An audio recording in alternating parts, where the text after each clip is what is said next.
The more you reveal your pain, the more people may want to hurt you. Although it does not always happen, it is common for some people to take pleasure in seeing you suffer or even contribute to it happening or worsening. This behavior of sadism and envy is unfortunately present in many and can indeed hinder your personal growth in various fields of life, be it at work, in a circle of friends, or even in the family. Therefore, learning not to show your weak points can end up becoming your strong point. Imagine yourself as a tree in the midst of a storm. The leaves may flutter and the branches may sway, but the trunk remains solid, deeply rooted in the earth. This is the portrait of silent resilience that we are going to teach here. We will talk about how you can be even stronger if you show that you are not easily affected by external or internal issues. Each challenge teaches you to be like the tree. By acting as if nothing bothers you, you are not denying the storm, but choosing not to let the rain soak you and the wind knock you down. You will be learning to be the master of your own fate, firm, strong, and serene in a sea of chaos. In this video, we will discuss 18 Stoic principles of Epictetus, a great and renowned philosopher you have probably already heard of. In addition, I invite you to self-knowledge, where strength does not come from the noise of thunder, but from the silence of the light that illuminates the path. Therefore, in the next few minutes, focus on the content and not on daily distractions. Principle 1. Listen. Listen twice as much as you speak. Have you ever thought about why nature gave us 2 ears, but only 1 mouth? According to Epictetus, there is no error or coincidence in this, but rather a clear purpose behind this reality. Not to fall in love with our voice as much as we are called to fall in love with the voice of others. It is by learning from others that we advance in life, not by repeating our own speech over and over again. So from today, start paying more attention to what people around you say and less to what you have been upholding until now. Principle 2. Always expect the worst. One of the biggest causes of anxiety and its devastating consequences is believing that unfavorable circumstances are waiting for us in the future. We fear that our children will abandon their studies, that we will be fired from work, that our spouse will confess to us that they have been having an affair with someone else and ask us for a divorce, or that something else bad will happen to us, such as going bankrupt. The problem is that one day we fear one of these problems and the next day another and another. The path of life, in addition to reserving good and happy parts for us, also reserves a handful of problems that are inevitable. Therefore, we live in permanent stress caused by different stimuli each day. This is where Epictetus comes into the picture, as his proposal is as drastic as it is effective. He says, think that all these things you fear so much have already happened, so what could be worse? In this way, your spirit will develop coping strategies to move forward with your head held high. Principle 3. Prepare to fail because it is the only way to progress. We do the impossible so that we are not considered fools, but Epictetus has another view on this. According to his philosophy, one of the best things that can happen to you is to be considered such, as this is the way for you to really improve professionally and personally. The Stoic philosopher reminds us that overcoming is not the product of a spontaneous reaction, but rather the result of a long path of trial and error. For it is through error that we can polish what distances us from excellence. Principle 4. Be aware of the dangers of fortune. This wealth that we desire brings with it a stigma from which few people can free themselves. It's not just about the people who will emerge from nowhere to benefit from our fortune, like by pretending a friendship they don't feel for us. Money has the ability to transform people, and not necessarily for the better. Once we are possessors of this highly coveted resource, we come to have something that until then we did not know we had, and it is from that moment that our spirit may begin to poison itself in the face of the loss of moral values. Principle 5. Do not cling to a single hope. Fortunately, we are beings inclined to practice diversity. That is, there is no reason to put all our hopes in a single dream, since this could be devastating if we fail in it. Therefore, Epictetus encourages us to pursue many dreams, as this will exponentially increase our chances of success. Principle 6. Always remember that death is waiting at the end of the road. This is not advice that calls us to pessimism, but to be aware that death is the final destination of all our actions and especially our efforts. Once we have this in mind, perhaps we will start to evaluate to what extent it is worth spending 20 years of our limited life saving to pay for a house that, as much as it weighs on us, we will not be able to take with us wherever we go once death visits us. Just as we carry in our bag those objects that we consider indispensable for our daily life, such as the phone, credit cards, and our toothbrush, it would greatly benefit us to carry a small notebook with these Stoic principles. Because thanks to them, we will no longer see setbacks as misfortunes nor life as eternal time we have at our disposal, but we will acquire a more realistic view of our existence and certainly make better use of our time of life. Principle 7. True wealth lies in a contented spirit. Due to Stoicism, Epictetus had his particular conception of happiness, and we can know it through one of his famous phrases. A wise man is one who does not fret over the things he does not have, but rejoices in those he does have.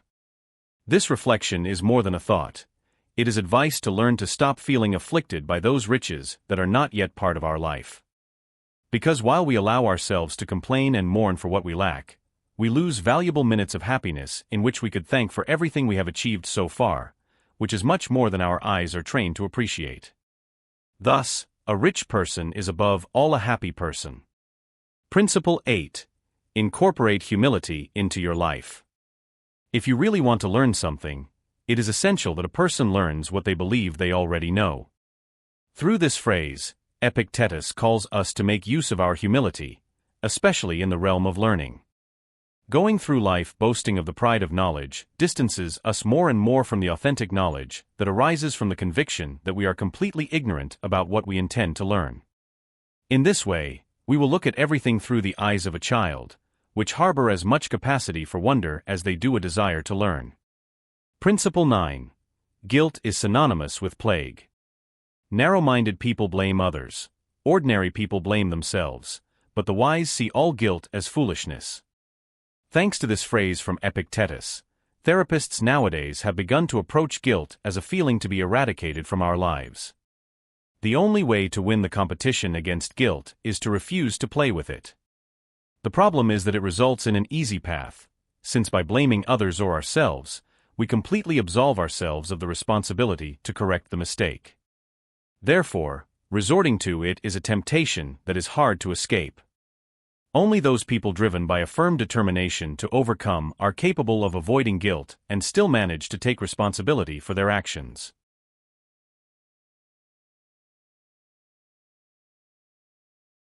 Principle 10. Make alliances with winning people.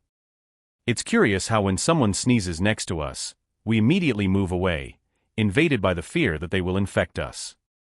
However, we are not so cautious to avoid one of the most lethal contagions we are exposed to daily. Epictetus left us a wise piece of advice about this. Surround ourselves with people who make us want to give our best because people's behavior greatly influences our state of mind. There are people who drain our energy and ruin our day, while others leave us full of joy and vigor. Therefore, one of the smartest decisions we can make is to ally ourselves with those who bring good vibes into our lives, while we say goodbye to those who have the ability to make us regret being born. Principle 11. Never forget that your reactions forge your destiny. We should not take our reactions lightly, as they are definitely what marks our success or our failure, and Epictetus was very categorical about this. He taught us that we do not have the possibility to choose what happens, but how to manage it. Misfortune can fall upon any of us, but it is what we do from its arrival that will mark the difference from that moment on. For some people, a divorce means entering the world of depression and victimization. In contrast, for Epictetus, it is a golden opportunity to start on the path of self-knowledge. Remember that your life is not what happens to you, but what you do with it. Principle 12. Always fulfill your duty. Each one of us has a role in society and in the world, and the sun does not need praise or enchantments to rise each morning, but it does every day, and that's final. Thus, just as every part of nature does its job, we must fulfill our obligations. If we are waiting for praise or recognition to do our work, we are failing both the environment to which we belong and ourselves.